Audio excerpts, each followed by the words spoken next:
This is part 7 of our 12-part series of reminiscences about famous events in history. Today we're going to talk about the life and the death of Pope John Paul II. Along with U.S. President Ronald Reagan, he was the most important figure in the 1980s on the world stage. Both of them were ardent anti-communists, and certainly their policies helped the downfall of the Soviet Union occur at the end of that decade.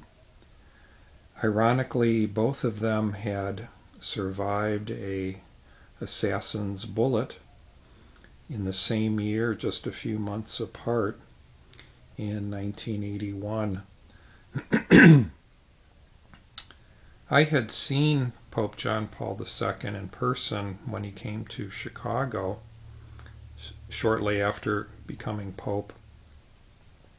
This was in October of 1978, and I remember I took the day off of teaching and went downtown to see the outdoor Mass celebrated at Grant Park in Chicago.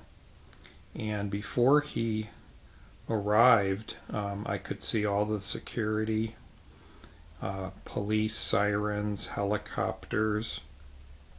Then when he finally came, I was near the entrance to the park, and it was guarded by a Catholic group called the Knights of Columbus, and they were all dressed up in these uniforms with these feathered hats, and they had ceremonial swords, and they all drew the swords as he came by. And I had seen other presidents pretty much up close, and I had seen Queen Elizabeth in England going down the street opening Parliament in her motorcade. But I had never seen anything like this for the Pope. The excitement was just incredible. I forget the population of the crowds, but it was huge.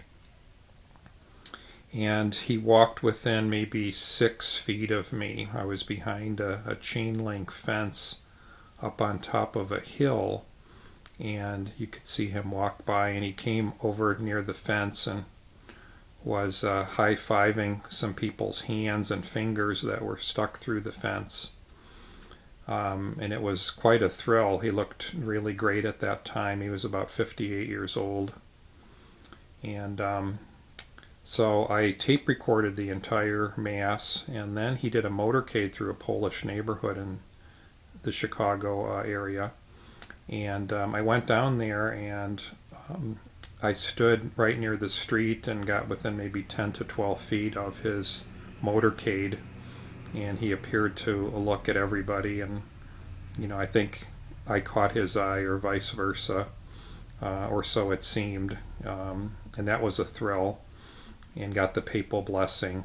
And then I ran through another side street because the motorcade was kind of in a V shape, and I got to see him again going by again around the same distance, and it was quite a thrill. Well, as time went on, he was the longest serving pope. I should say the second longest serving pope, the longest serving pope in modern times, of 26 years. And when he was 84 years old, his health was starting to decline, and he had suffered from Parkinson's disease and different other maladies. He had difficulty walking, I think because of osteoporosis, and his suffering was quite visible, and there were talks that he should retire, but he kept going, and he was the most traveled pope in history. He went all over the world. Very, very popular. People just really, really liked the man, even if they weren't Catholic. He and Mother Teresa were kind of the spiritual focal points of this time in world history, and both of them have been considered for sainthood. So that would be interesting to see if that would come about. If not in my lifetime, then in the future for both of them, because they certainly were both extraordinary people. But again, at age 84, he was starting to go further and further into a bad health decline. He had difficulty talking. He was slurring his words. And it was just kind of a sad thing to see, but in a good way, his suffering was hopeful to other people around the world who were also suffering. And so he was a good role model for that. Anyway, on April the 2nd, 2005, it looked like he was going to die, so they had every hour on the radio, news updates and bulletins and so forth on his health, and it seemed like the whole world was kind of holding their breath and watching and waiting to see what would happen. And I remember I had to go to downtown Davis to Optical Phases, an eyeglass store. I think it was to pick up my daughter's eyeglasses. And I brought my little portable radio with me and was listening to the reports. And it was shortly after 11 o'clock, maybe around 11:30. I remember it was just before lunch.